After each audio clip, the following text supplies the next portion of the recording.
Welcome to Live Art. Live Art වෙතින් කලින් කියලා දුන්න විදිහට මේ croton නත්ත HB පැන්සලෙන් ඇදගන්න. මූලික පියවර විදිහට කහ වර්ණයට තැඹිලි වර්ණයෙන් පොඩ්ඩක් එකතු කරලා වර්ණ කර ගන්නවා. ඔයාට මේ ආකෘතිය පාවිච්චි කරලා කොළය කැමති විදිහකට වර්ණ කරගන්න පුළුවන්. මම මෙතනදී පාවිච්චි කරන්නේ නම්බර 2 පින්සලක්.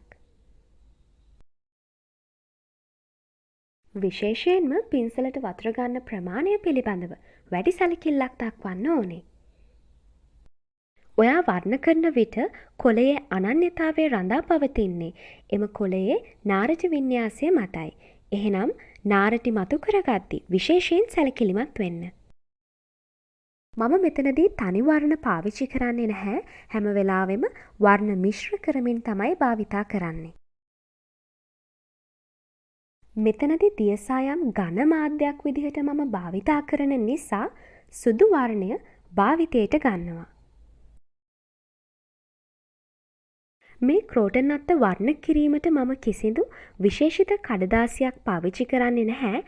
ඔයාගේ පහසුව තකා A4 ප්‍රමාණයේ half sheet කොලයක් තමයි පාවිච්චි කරන්නේ. දෙවනි කොලේ වර්ණ කිරීමේ පළමු පියවර විදිහට මම මුලින්ම නාරටි ටික ලකුණු කර ගන්නවා. මේ croton නත්තේ කොළ පහ ක්‍රම 5කට වර්ණ කරන හැටි ඔයාට කියලා දෙනවා. ඔයා විභාගයකට සූදානම් වෙන කෙනෙක් නම් ඔයාට පහසු සරල කැමති ක්‍රමයකට හුරු වෙන්න. මෙතනදී කොළ වර්ණයට තැඹිලි වර්ණයෙන් පොඩ්ඩක් මුසු කර ගන්නවා. කොළයේ තාත්වික බව රඳා පවත්වා ගන්න ඕනේ නිසා. මෙතනදී කොළයේ අඳුරු ස්ථාන මතු කිරීමට කළු වර්ණය මම සම්පූර්ණයෙන් පාවිච්චි කරන්නේ නැහැ. ඒ වෙනුවට නිල්, රතු සහ කොළ කියන වර්ණයන් තමයි සම්මිශ්‍රණයක් විදිහට පාවිච්චි කරන්නේ. croton නත්තක් හොඳින් නිරීක්ෂණය කරොත් ඔයාට තේරෙයි croton නත්තේ විවිධ වර්ණ රටා රැසක් තියෙන බව. ඉතින් croton නත්තක් වර්ණ කරද්දී කොළ වර්ණයට පමණක් සීමා නොවි මේ වගේ වෙනත් වර්ණත් එකතු කරමින් කොළයේ තාත්වික බව මතු කර ගන්න.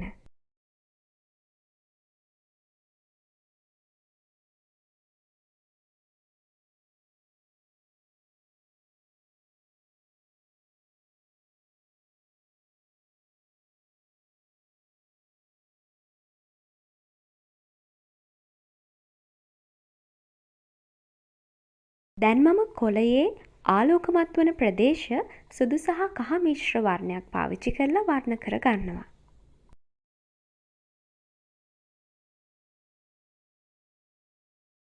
කොළයේ සජීවී බවට නිල් වැනි වර්ණ ගොඩක් වැදගත්. ඉතින් මම මෙතනදී උචිත විදිහට නිල් වර්ණයක් පාවිච්චි කර ගන්නවා.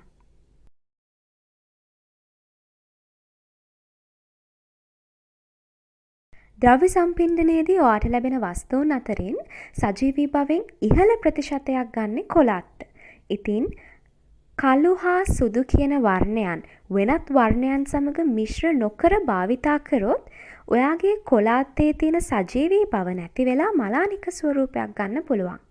ඒක නිසා කළු සහ සුදු වර්ණ තනි තනිව භාවිතා කරනවා නම් ප්‍රවේශම් වෙන්න.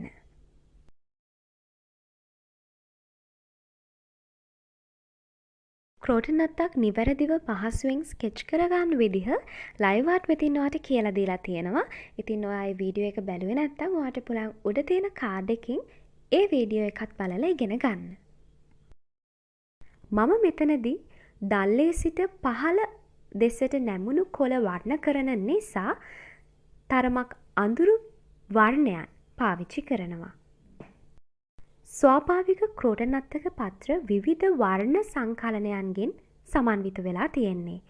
දල්ලේ සිට පහළට දක්වා වූ තියෙන පත්‍රවල තරමක් මලානික බවක් දුරු වර්ණයක් දකින්න පුළුවන්. ඉතින් ඔයාගේ චිත්‍රයේ සජීවී බව තවදුරටත් මතු කරගන්න අවශ්‍ය නම් මෙවැනි දුරු වර්ණ වූ ස්ථාන හොඳින් මතු කරගන්න. බොහෝ croton කොළවල තියෙන විශේෂත්වයක් තමයි පත්‍රයේ දාරය රැලි ස්වභාවයකින් යුක්ත වීම. ඉතින් මම මෙතනදී අඳුරු තැන් ලකුණු කරනවා වගේම පත්‍රයේ දාරත් රැලිත් මතු කර ගන්නවා.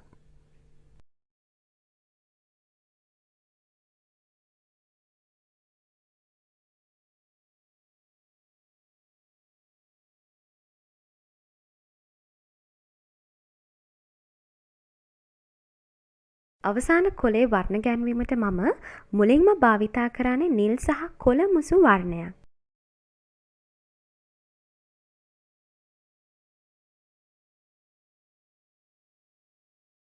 අවසාන පත්‍රයේදී විවිධ වර්ණ රැසක් මතු කර ගැනීමට අවශ්‍ය නිසා මේ වගේ වර්ණ සංකලනයක් මම යොදා ගන්නවා.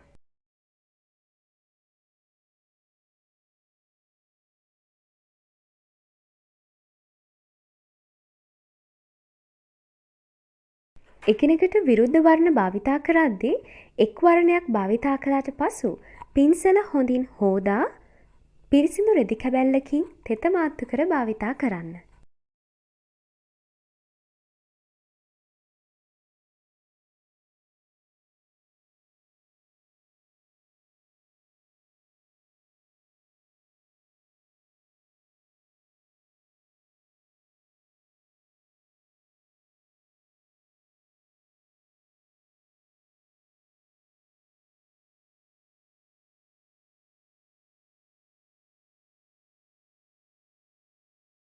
දල්ල කොටස වර්ණ කිරීමේදී ලා වර්ණයක් කහ, සුදු, කොළ වැනි වර්ණ භාවිතා කරනවා නම් වඩාත් උචිතයි.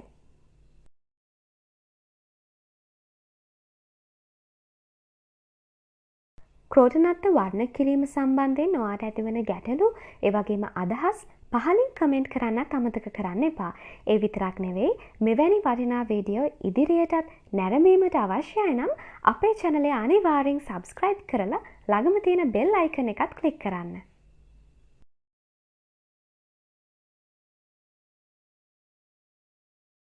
ක්‍රෝටන් අත්තේ නටුව කොටස අඳුරු ස්වරූපයක් ගන්න නිසා මම මෙතනදී අඳුරු වර්ණයක් පාවිච්චි කරනවා. මේ සඳහා ඔයාට නිල්, රතු, කහ, කොළ වගේ වර්ණවල සම්මිශ්‍රණයක් පාවිච්චි කරන්න පුළුවන්. අවසානයේදී කොළයේ නාරටි හොඳින් මම මතු කර ගන්නවා. මොකද කොළයේ ස්වභාවය ක්‍රෝටන් අත්තේ සජීවී බව රැඳී පවතින්නේ මේ නාරටි වින්‍යාසය මත නිසා.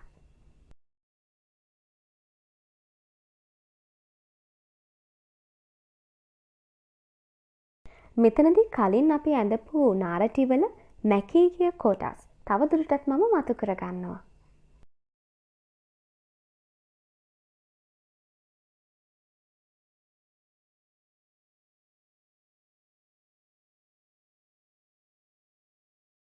මේ අවස්ථාවේදී තවදුරටත් ඔයාගේ කොළයේ අඳුරු ස්වභාවය වැඩි කර ගන්න ඕන නම් වතුර ප්‍රමාණය වැඩි කරලා මේ ආකාරයෙන් වර්ණ කර ගන්න. දැන් මම සුදු වර්ණය පාවිච්චි කරලා ක්‍රෝටන් කොළයට ආලෝකය වැටෙද්දී මතුවන දිලිසෙන පෘෂ්ඨය මතු කර ගන්නවා. ස්වාභාවික ක්‍රෝටන් පත්‍රයක විවිධ වර්ණයේ තෙත් පැල්ලම් දැක ගන්න පුළුවන්.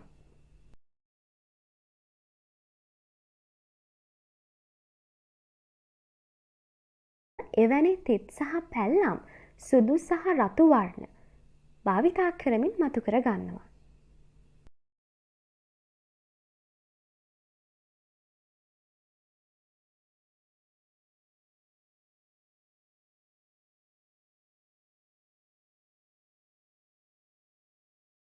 අවසානයේදී මම ක්‍රෝටන් කොළයේ වක්‍රදාර මතු කරගන්නයි යන්නේ.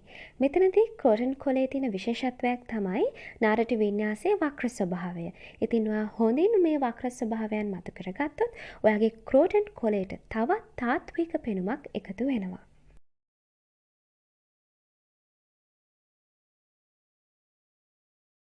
O-level චිත්‍ර විෂය සඳහා ඒ සාමර්ථයක් වෙත ඔබව රැගෙන යන්න ලයිව් ආර්ට් අපි සූදානම්.